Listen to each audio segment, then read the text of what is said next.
ஜென்மத்தின் கணக்கை கேட்கும் மானிடனே, ஈசன் எழுதுவதைத் தவிர வேறு ஒன்றும் இங்கே நடப்பதில்லை. ஓம் நமசிவாய. சோதிடத்தில் மக்கள் கூட்டம், பொதுமக்கள், ஜன ஆதரவு, கூட்ட நெரிசல் போன்றவற்றிற்கு முக்கியமாக காரக கிரகமாக பார்க்கப்படுவது மூன், சந்திரன் ஆகும். காரணம், சந்திரன் மனம், மக்கள் மனநிலை, பொதுமக்கள், சமூக உணர்வு ஆகியவற்றை குறிக்கிறது. ஒருவருக்கு மக்கள் ஆதரவு அதிகமாக இருக்க வேண்டுமெனில் சந்திரன் பலமாக இருக்க வேண்டும் என்று ஜோதிடத்தில் கூறப்படுகிறது. அரசியல் தலைவர்கள், நடிகர்கள், பேச்சாளர்கள் போன்றோரின் ஜாதகங்களில் பலமான சந்திரன் அல்லது சந்திரனுக்கு குரு/சுக்கிரன் பார்வை இருப்பது பொதுவாக காணப்படும். கூடுதலாக சில சூழல்களில் மற்ற கிரகங்களும் தொடர்பு பெறும்.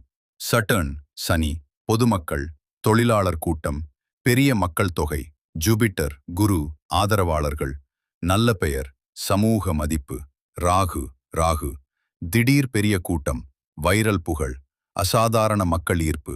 ஆனால் மக்கள் கூட்டம் என்ற அடிப்படை காரகத்தில் முதன்மை கிரகம் சந்திரனே. வணக்கம். இப்பொழுது இந்த ஜாதகத்தை பாருங்கள். இது ஒரு அரசியல் தலைவருடைய ஜாதகம். இவருடைய அரசியல் வாழ்க்கையில் சமய காலத்தில் மிகப்பெரிய ஒரு வெற்றி கிடைத்தது. சந்திரன் மக்கள் கூட்டம் என்பதற்கு ஒரு ஆதாரம். இவர் கும்பல் அக்கணம் 7ஆம் அதிபதி என்பது.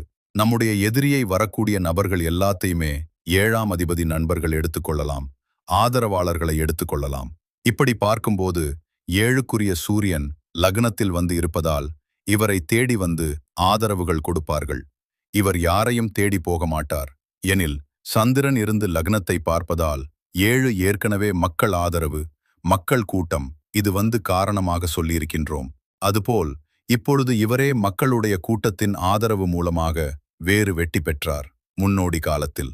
இப்பொழுது இவருக்கு சாப்டா சொல்ல போனால் ஏன் இந்த குழப்பங்களும் இவருக்கு தோல்விகளும் இந்த சந்திந்த அரசியல் இவர் சந்தித்து இருக்கிறார் என்பதற்கு கோச்சாரப்படி கேது வந்து 7இல் இப்பொழுது போய்கொண்டிருக்கின்றது. கேது என்பவன் எல்லா விஷயங்களையும் சுருக்கி விடுவார்கள், கட் பண்ணிவிடும், பிரித்துவிடும். அந்த சூழ்நிலையில் இந்த கேதுவின் கோச்சார நிலையை இந்த ஜாதகர் அணிவித்து தர வேண்டும்.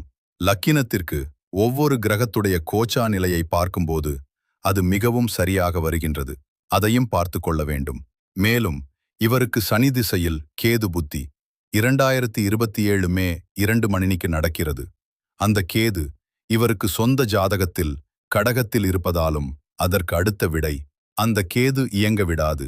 அந்த புத்தி வந்து அடுத்த விடை இயங்க விடாது. அவை 7ஆம் இடம் வந்து அது டம்மி பண்ணிடும், பாதிக்கப்படும். அப்ப இவருடைய ஜாதகத்தில் லக்னத்திற்கு 6இலிருந்து கேது புக்தி நடப்பதால் 7ஆம் இடத்தை அது இயங்க விடாது. அதனால் மக்களுடைய ஆதரவுகள் ஏதோ ஒரு வகையில் பிரிந்து போய்விடும். அதனால் இவருடைய ஜாதகத்தில் இப்பொழுது இந்த நிலை ஏற்பட்டிருக்கின்றது. இது மாற்றும் நிலையாக மாறிவிடும். கேது பெயர்ச்சிக்கு அப்புறம் சில மாற்றங்கள் வரும். அடுத்து ஒரு ஜாதகத்தில் நாம் சராசரி மனிதனுடைய வாழ்க்கையில் சந்திரன் எப்படி ஆதரவு கொடுக்கின்றது அது மனிதருக்கு என்று பார்ப்போம். நன்றி, வணக்கம். வணக்கம். இப்பொழுது இந்த ஜாதகத்தை பாருங்கள். இது ஒரு மிதுன லக்னம் ஜாதகம். இவருக்கு 2க்குரிய சந்திரன் 5இல் இருப்பதால் 2 வருமானம் வருவாய். 5 என்பது ஒரு கருக்கலை சார்ந்த ஒரு இடம். அதாவது இசையியல், நாடகம், சினிமா, சோதிடம் எல்லாமே இந்த 5ஆம் இடத்தை எடுத்துக்கொள்ளலாம்.